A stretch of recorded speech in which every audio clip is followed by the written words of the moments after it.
For roots of polynomials, there are 5 different ways that this can be asked. The first one is just a very basic way of, if you're given a quadratic and asked to find its roots, we're going to use the minus b formula and we'll get a negative under the root. To deal with the root of a minus, we're going to get the root of the number and put I beside it. So if I'm looking at this question here, all I'm doing here is I'm looking to find the minus b formula. So when I fill in my minus b formula, so that's minus b plus or minus the square root of b squared minus 4ac all over 2a. My minus b is going to be minus of a minus 6 plus and minus the square root of b squared is going to be 36 minus 4 times 1 times 13 all over 2 times 1. So that when I check that in the calculator, I can see that 4 times 13 is larger than 36. So if I put it in the calculator, it's not going to work. So I need to do this out correctly and say that's going to be 6 plus the root of, that's 36 minus 52, giving me minus 16 all over 2, or 6 minus the root of minus 16 over 2. Now that minus 16, the root of minus 16 is going to change to be a 4i. So that's where I'm getting 6 plus 4i over 2 and 6 minus 4i over 2.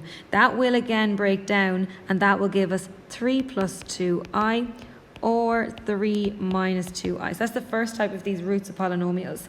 Let's take a look at the second type then. The second one says, if given a quadratic with one root, where all the coefficients, the number in front of the letters of the coefficients, are real, the other one will be the conjugate. So anytime you have a quadratic or even a cubic where one of the roots, the coefficients are all regular numbers, there's no imaginaries in this quadratic here, it means that the other root is going to have to be the conjugate. And the conjugate, I just change the sign in front of the imaginary part, and that's my question done. For the next one then, it says if given 2 complex roots to form a quadratic, we're going to use z squared minus z times the sum plus the product. That's a really important formula there, z squared minus z times the sum plus the product. Make sure that you know that off by heart. What it does is it allows us to create a quadratic, or it also allows us to find roots from a quadratic given one root, and you'll see that in our next question. For this one, it's just asking us to create a quadratic giving these 2 roots. So find the quadratic equation with the 2 complex roots. So what I have to do first is I have to get the sum. The sum means the addition of these 2 roots, which is going to be 3 plus 2i plus I minus 3. And that is going to give me, the 3's are going to go and I'm left with 3i. The product, that means the multiplication. So that is going to be 3 plus 2i times I minus 3. And when I multiply that, 3 times I is going to give me 3i. 3 times minus 3 is minus 9. 2i times I gives me 2i squared, and I squared changes to be minus 1. So that's going to be a minus 2. And then finally, minus 6i. So all of that then adds together, the 3i and the 6i add to give me a minus 3i, and then I have minus 11. The note underneath there just says sum means add the roots and product means multiply. So now that I've found my sum and my product, I can go ahead and I can fill in my formula of z squared minus z times the sum, and the sum is 3i, plus the product, and that is a minus 3i minus 11 equals 0. And there's my quadratic formed, and as you can see, there are imaginaries in it, so that's why I have one root and another root that they're not the conjugate of each other, they're different than they are up in this previous question. The fourth part here then, it says here, if given one root and a quadratic with a complex coefficient, we use the z squared minus z times the sum plus the product. Again, that's a really important formula to know. So what they're saying here is with complex coefficient, that means this thing here, they're complex coefficients. So that means that the sum, in this case, is going to be the middle part there. Now we have to be careful because z squared minus z times the sum plus the product, it has a minus in here, whereas here this has a plus. So I can't have a plus there, I need to have a minus. So I need to change the format of this to be z squared. I need to take out a minus as common, which is going to change the signs on the inside. And then I have my z, and then my plus 3 minus I equals 0. So my sum is in fact 2 minus I. My product is 3 minus I, but the product doesn't particularly matter because I know that the sum of the two roots is 2 minus I.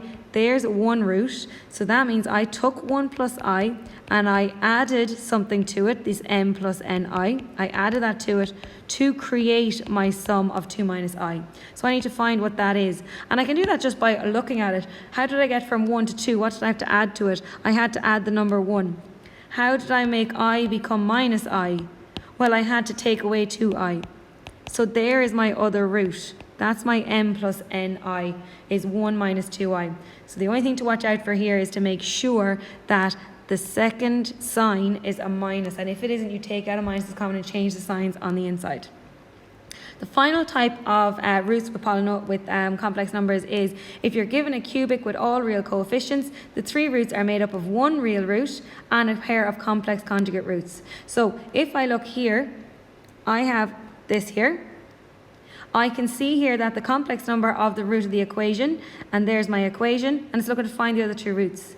One of the roots, because they're all real numbers, there's no i's there, the other root, z2, is going to be 1 plus 2i, the conjugate of the root that is given in the question. How I find the third root is, I'm going to use what I learned earlier. I know I have 2 roots, 1 minus 2i and 1 plus 2i. They're my 2 roots. I'm going to get the sum and I'm going to get the product, and I'm going to fill in and I'm going to come up with some kind of quadratic, and that quadratic I'm going to long divide in. So my sum first, that's going to be the addition of these 2. That's going to be 2, and the i's are going to go. The product is the multiplication of 1 minus 2i and 1 plus 2i.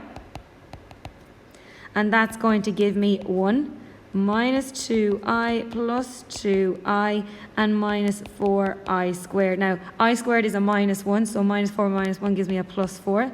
They're going to go, and I'm left with the number 5. And you'll see that will happen with conjugates. You're always going to get regular numbers. So now I fill in my formula, z squared minus z times the sum. So it's going to be minus 2z plus the product of 5. That is going to divide in to my 2z cubed minus 7z squared plus 16z minus 15. That's coming from the question there. Now with these, it's actually quite easy to divide these in. Because I have a squared and a cube, because I'm only going up by 1 power, all I have to check is what do I multiply z by to make the z squared by to make the z cubed, and what to multiply 5 by to make the 15. So when I long divide them in, now you can go ahead and long divide them in properly, but I know that the value that I'm going to get here is going to be 2z to get z squared to be z cubed, and then plus 5 to make minus 15 is going to be minus 3. So that means my third root is going to be 2z equals 3, z equals 3 over 2. So there I have now one root, and my second root is up here at the very top of the screen, and then my third root is the root that they gave me. And that is all of the different questions that you can be asked for the roots of polynomials in complex numbers.